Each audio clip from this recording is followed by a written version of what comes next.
Rising in the racially charged landscape of 1960s America, Malcolm X emerged at a moment when hope and frustration collided.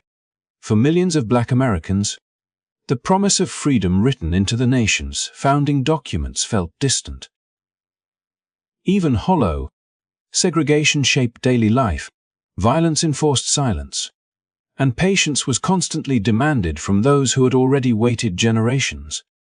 Into this tense reality stepped Malcolm X, a voice sharp, uncompromising, and impossible to ignore. He did not ask politely for acceptance. He demanded recognition. Malcolm X spoke of human rights, not favors. He spoke of dignity, not gradual reform.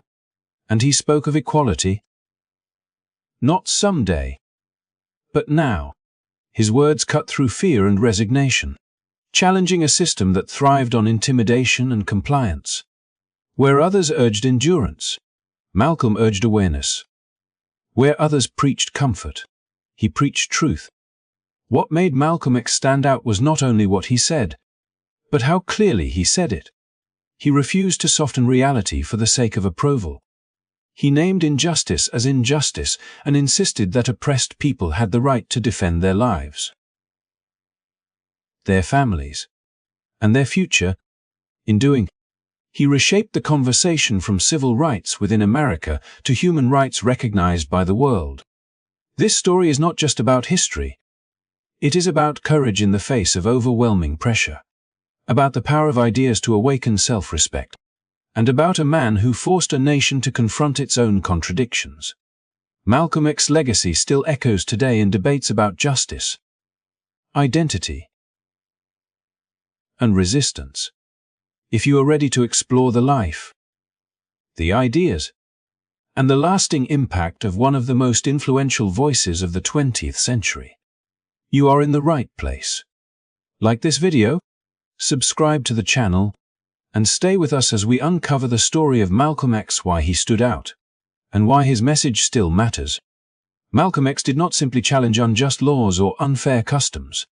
He confronted something far more deeply rooted: the invisible cage built inside the mind. Long before chains were physical, they were psychological, reinforced day after day through fear, humiliation, and the quiet expectation of submission. In the America Malcolm grew up in, this fear was not accidental. It was taught, modeled, and enforced until many accepted it as a natural order of life. What Malcolm misunderstood, and what made his message so unsettling, was that a system of inequality cannot survive on force alone. It survives only when those subjected to it begin to doubt their own worth. Drawing from his own painful experiences and the collective memory of Black communities, Malcolm spoke directly to that hidden wound. He named fear for what it was: not a personal weakness, but a tool deliberately used to maintain control.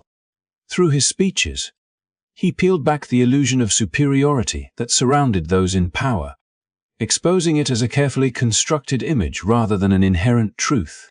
By doing, he shifted the focus away from seeking approval and toward reclaiming self-respect. He reminded people that dignity does not come from recognition by others, but from an unshakable belief in one's own humanity. Malcolm's words resonated because they addressed what many felt but rarely voiced. He spoke to individuals who had learned to lower their eyes, soften their voices, and measure their steps in public spaces. He challenged the idea that safety could only be found in silence, arguing instead that silence often deepened vulnerability. By encouraging Black people to see themselves as equal human beings fully deserving of respect, he disrupted the emotional foundations of inequality. This was not about hostility or resentment. It was about clarity. Fear loses its power once it is understood, and inferiority collapses the moment it is recognized as imposed rather than earned. What made Malcolm's approach especially powerful was his refusal to romanticize suffering. He did not frame endurance as virtue or patience as progress. Instead, he framed self-awareness as liberation. He spoke of identity not as something to be negotiated, but as something to be reclaimed. In doing, he offered a new lens through which people could view themselves and their place in the world. The shift was subtle but profound. from asking for permission to exist with dignity, to asserting that dignity is a birthright. This transformation in mindset had ripple effects far beyond individual confidence. As fear receded, collective strength began to emerge. People who once felt isolated in their experiences recognized shared struggles and shared aspirations. Malcolm's message encouraged unity grounded in self-respect rather than dependency, and confidence rooted in truth rather than illusion. He understood that real change begins when people stop measuring themselves by standards designed to diminish them. By confronting the psychology of fear, Malcolm X laid the groundwork for a deeper form of freedom, one that could not be granted or revoked by any institution.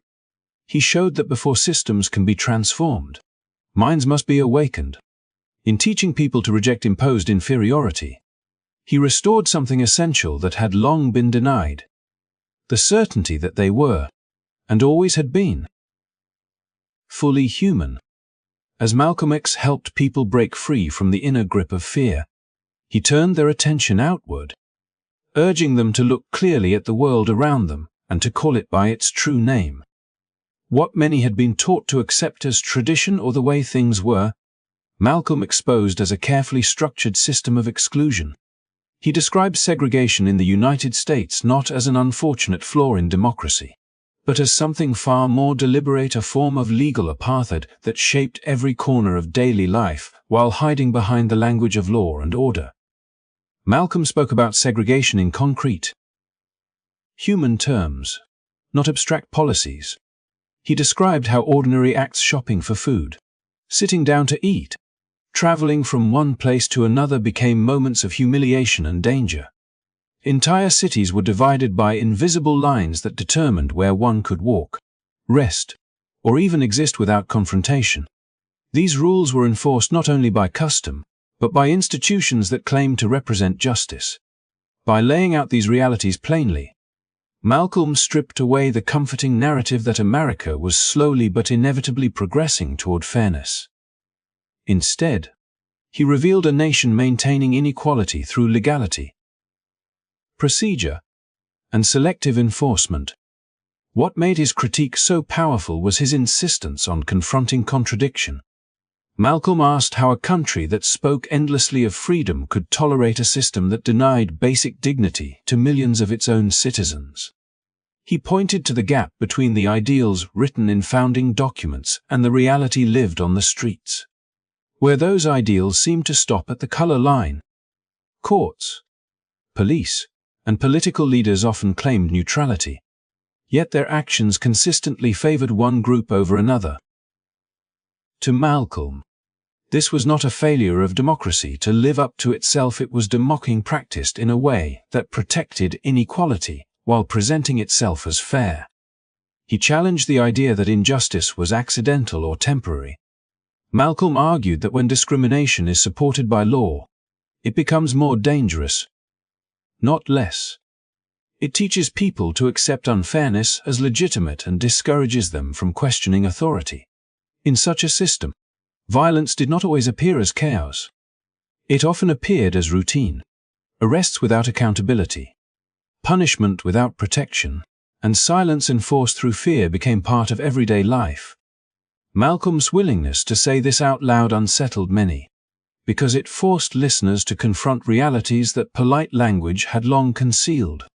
By framing segregation as legal apartheid, Malcolm connected the struggle of Black Americans to global conversations about human rights. He rejected the idea that this was merely a domestic issue or a regional problem. Instead, he positioned it as a moral contradiction visible to the entire world. If injustice could be justified through law in one place, it could be repeated anywhere. This perspective gave his message a broader reach and deeper urgency, transforming local suffering into a question of universal principle. Malcolm's storytelling did more than criticize. It clarified. He gave people the language to describe what they were living through, replacing confusion with understanding. Once named, the system could no longer hide behind excuses or gradual promises. His words encouraged people to stop blaming themselves for conditions designed to limit them, and to recognize that inequality was not the result of personal failure, but of organized exclusion. In exposing the hypocrisy embedded within American democracy, Malcolm did not seek to destroy its ideals. He demanded that they be taken seriously. By refusing to soften the truth, he forced a reckoning between what the nation claimed to be and what it actually practiced. In doing, he helped lay the groundwork for a more honest conversation, one that could not move forward without first facing the reality of legal injustice and its human cost. Malcolm X's transformation did not emerge from comfort or guidance. It was forged in loss, pressure, and confinement. Long before he became a commanding voice on public stages, his life was shaped by instability that left deep marks on his understanding of the world. His childhood was overshadowed by violence and disruption, teaching him early that systems of power could reach into the most private spaces of life and leave lasting damage.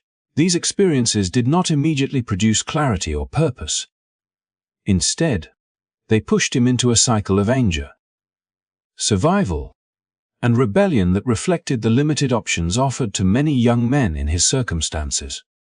As a teenager and young adult, Malcolm drifted into street life, moving through environments where quick thinking mattered more than long-term vision. This period of his life is often misunderstood as moral failure, but Malcolm himself later described it as a predictable outcome of a society that closed doors faster than it opened them. He was not born hardened. He became so while navigating a world that offered excitement, danger, and a sense of control that lawful avenues denied him. Yet beneath the surface, there remained a restless intelligence searching for direction, even if he could not yet name it. Prison became the turning point, not because it softened him, but because it forced stillness. Removed from the chaos of the outside world, Malcolm encountered something he had never truly been given before: time to think. In that confined space, he began to read obsessively, absorbing history, philosophy, and religious texts with a discipline that surprised even himself. Books became a bridge between confusion and understanding, allowing him to trace the roots of inequality rather than merely react to its symptoms. This intellectual awakening did not erase his past, but it reframed it, giving meaning to experiences that had once felt random and cruel. Through study and reflection, Malcolm discovered structure both mental and spiritual. Religion offered him a framework that emphasized discipline, responsibility, and identity, elements that had been absent in his earlier life. This was not blind acceptance, but a conscious reconstruction of self. He replaced impulse with intention, chaos with order, and resentment with purpose. By the time he left prison, Malcolm was no longer drifting. He was focused, articulate, and driven by a belief that personal transformation could fuel collective change. As he stepped into public life, this inner discipline became one of his defining traits.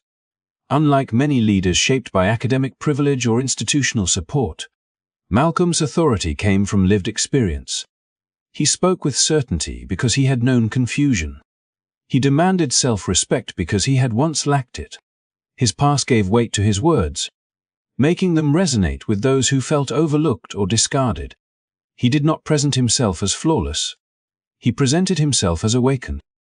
This evolution from criminal to thinker, from outsider to leader, gave Malcolm a rare credibility. He understood how systems of exclusion could distort ambition, and how knowledge could redirect it. His life became proof that transformation was not only possible, but powerful. Rather than distancing himself from his earlier years, he integrated them into his message, showing that growth does not require denial of the past, but honest confrontation with it. Malcolm X's journey was not a sudden reinvention. It was a deliberate rebuilding. Each stage of his life added a layer of understanding that strengthened his voice and sharpened his vision. From trauma came awareness, from imprisonment came discipline, and from struggle came leadership. In weaving these experiences together, Malcolm became more than a symbol of resistance. He became an example of how clarity can emerge from hardship, and how a life once shaped by limitation can be redirected toward purpose and impact. As Malcolm X sharpened his understanding of injustice at home, his vision expanded beyond national borders, guided by the belief that freedom could not be fully understood or achieved within isolation. Having exposed the psychological roots of fear, the legal nature of segregation, and his own transformation through discipline and knowledge, he began to ask a deeper question. Why should the struggle of Black people in America be confined to the limits of one country's laws when its causes and consequences were global? This question reshaped his mission and gave his message a broader, more powerful reach. Malcolm emphasized unity not as a slogan, but as a practical necessity. He observed that division weakened collective strength, while solidarity created leverage. Fragmentation, whether along religious, regional, or ideological lines, allowed inequality to persist by keeping people focused inward rather than forward. Malcolm urged Black communities to recognize their shared history and common interests, arguing that unity was the foundation upon which dignity and progress could be built.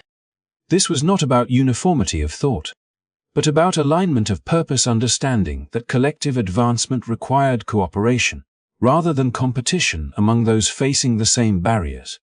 Economic independence became a central pillar of this vision. Malcolm understood that political rights without economic power often led to symbolic victories with limited real-world impact.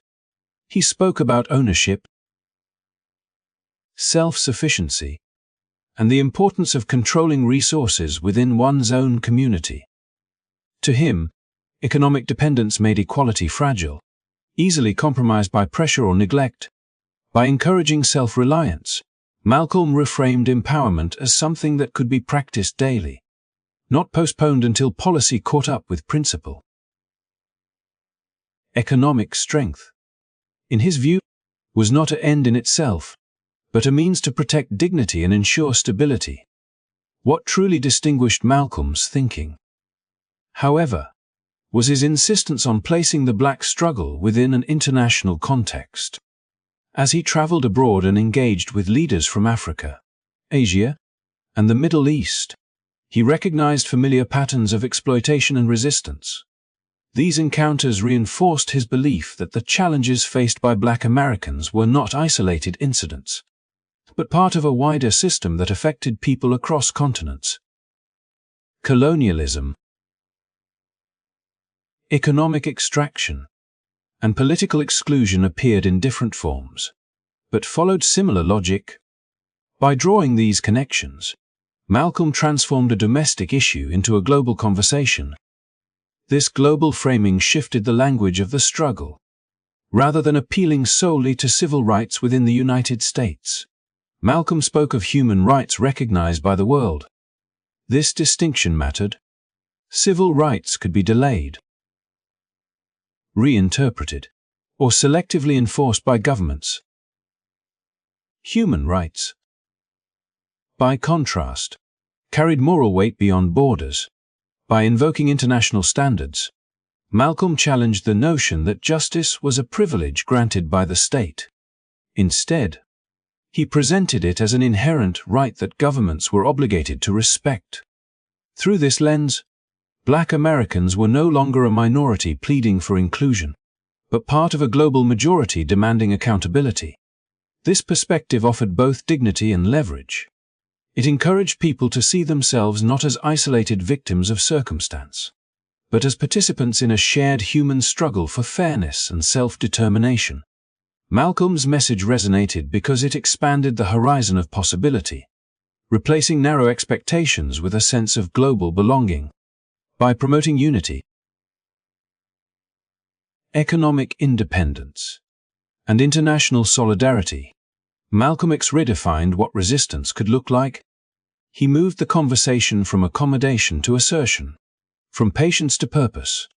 His vision suggested that lasting change required not only reform within systems, but a fundamental rethinking of how power, identity, and justice were understood.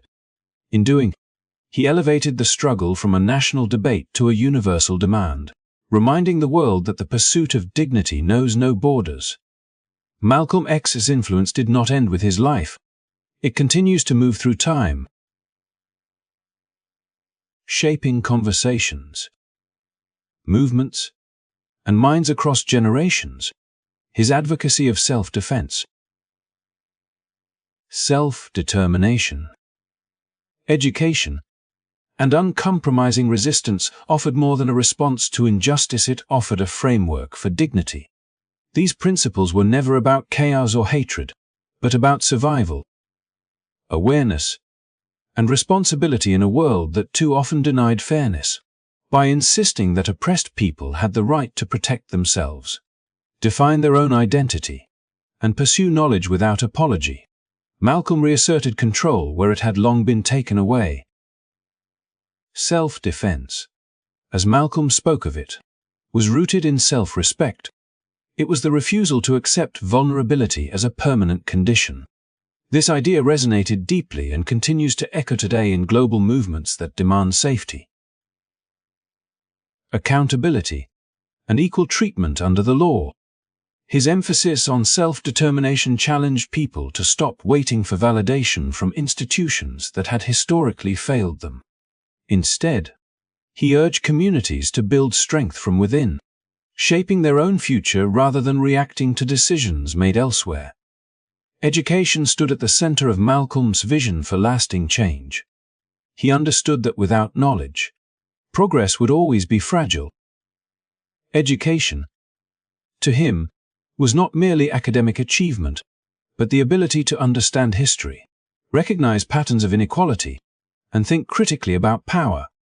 This belief remains central to modern movements that emphasize awareness, cultural pride, and informed activism. Knowledge, Malcolm argued, transforms frustration into strategy and emotion into direction. Perhaps most enduring was his call for uncompromising resistance to injustice. Malcolm never suggested that freedom would arrive through comfort or silence. He believed that progress required clarity, courage, and persistence. This message continues to inspire people around the world who refuse to accept injustice as normal or inevitable. From grassroots organizing to global advocacy, his words remain a reminder that meaningful change demands both conviction and action. Today, Malcolm X's legacy lives on not only in speeches and history books, but in the confidence of those who speak up, the resolve of those who organize, and the determination of those who refuse to be invisible.